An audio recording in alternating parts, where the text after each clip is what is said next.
Hey, salamu, ni wowe ndimo kuvugisha?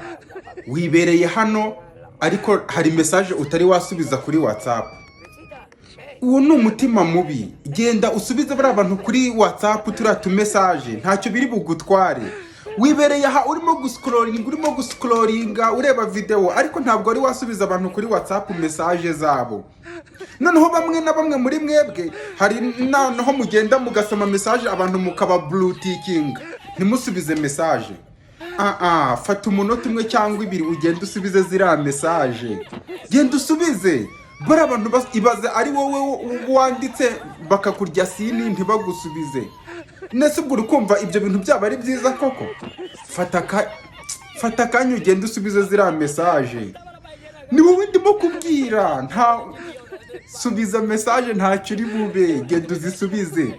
Mubwire ngo ntabwo ubishaka, genda umubwira ko ntayo ufite ariko usubize please. Uragaruka hano kureba video nyuma, byo birakomeye.